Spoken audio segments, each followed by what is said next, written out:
exactly is spam? I'm not hungry. Anyway, hi everyone, I'm Safety Coach Art, Half Nelson, and welcome back to the Coach Art Nelson's podcast. Today, we're going to go over the OODA loop process and distraction techniques.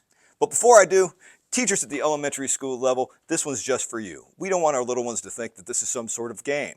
At the middle school, well, teachers, use your best judgment and judge the maturity level of your students to whether or not you can show this to them or not. And teachers at the high school level, everybody should watch this video. Now, I know this might be a little scary for some of you. No one wants to think about a violent intruder coming into your room, but we do have to go over this. Alice just doesn't apply to schools. These strategies can be used anywhere a violent critical incident can occur, like a shopping mall, places of worship, sporting events, concerts, or a business. So you need to know this stuff to be prepared.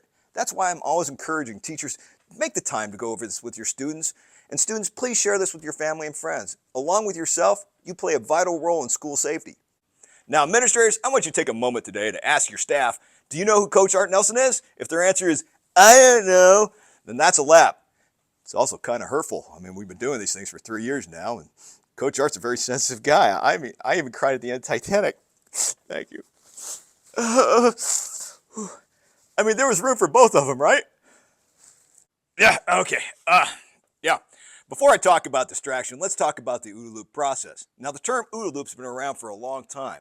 It was created by U.S. Air Force Colonel John Boyd. Interesting fact about Colonel Boyd, he was considered one of the greatest military strategists you never heard of. And he was still perfecting his work on the OODA loop process until his passing in 1997.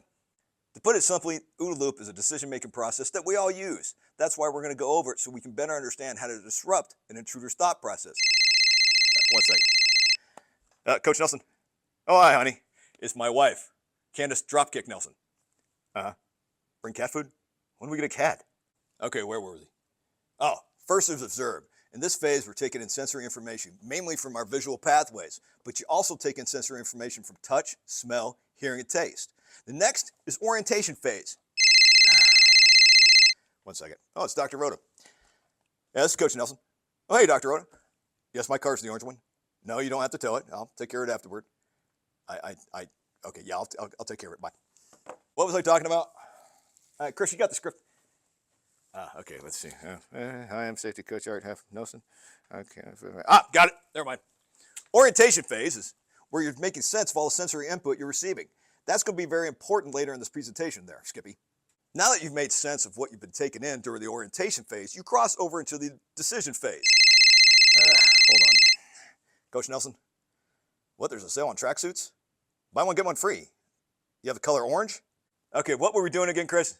Decision phase. That's right. In the decision phase, we take in all the information from the orientation phase and decide a plan of action. And the last stage is action. That's where you put your plan into motion. Hold on. It's Coach Nelson. I got this part. You would think that these phone calls were planned on purpose to show you how disrupting the OODA loop process works. Megan the Stallion? Sorry, I can't go out with you. I'm now Art in a committed relationship, Nelson. Hello? She hung up. Now you can disrupt the OODA loop process anywhere from the observation to the decision phase. Here's a fun science fact for you about the OODA loop process. It only takes 0.75 seconds, about the same time it takes you to blink twice, to go through the OODA loop process. But every time you disrupt it, you start all over again. Now that we've gone over the OODA loop process, here are a few ways to disrupt that process by using distraction techniques. I'm not answering that phone call. Now let's talk distraction.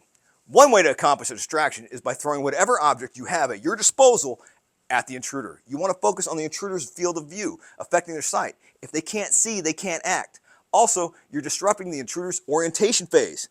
Told you that was important. The goal of this is not only disrupt the intruder's thought process, but also achieve a flinch response. Remember, the intruder thinks they have all the power. Now you're going on the offensive and the intruder's game plan has been completely thrown off. Look around your room right now. See what items you could use if an intruder went into your room that you could throw at him. In this case, I have a computer. You can also use a backpack, textbook, water bottle, even desks and the chair. And if you're wondering about breaking school property, don't. That will never be a concern in this situation. Remember, the goal is to disrupt the OODA loop process, and by actually hitting them with these objects, you're not only interfering with their sight, but you could also injure them as well, and that will definitely change their plan. Now next is movement. People often get confused with this, so let me explain. While you're doing your distraction, you will all want to move in and do a swarm technique, but we'll discuss that in a later video. Movement in this case is getting out of the line of sight of the intruder. If everyone's moving around the room, the intruder can't focus on a single person. Thus, making your swarm more successful and giving you more time. Noise. Noise is a very underestimated distraction technique. Let me ask you this question. Have you ever been to a friend's house and the music was so loud that it actually hurt your head and hurt your ears so bad you couldn't concentrate? Well, if you add loud noises like screaming, yelling to your distraction technique, the intruder can start looking around to where that noise is coming from. That's a typical response. Have you ever heard a loud bang outside and started to look around and see what's going on? By yelling and screaming, you're adding another disruption to the decision-making process by adding another stimulus. You can also consider this an alert, because if there's a lot of loud noise and yelling and screaming coming from a room, someone's going to go see what's going on. Now, I know this might have been a hard topic for some of you today, so I want to thank you for coming to my presentation. And if you have any questions about my presentations or have any topics you would like to see covered, send an email to SRO Hessian over at Blue Ridge and Green Meadow. He's a nice guy. It's kind of like looking into a mirror. And as always, I don't want you scared. I want you prepared. Now I gotta go move my car, but I'm still thinking about Titanic. I'll see you later. Now, administrators, I want you to take a moment to ha ha ha.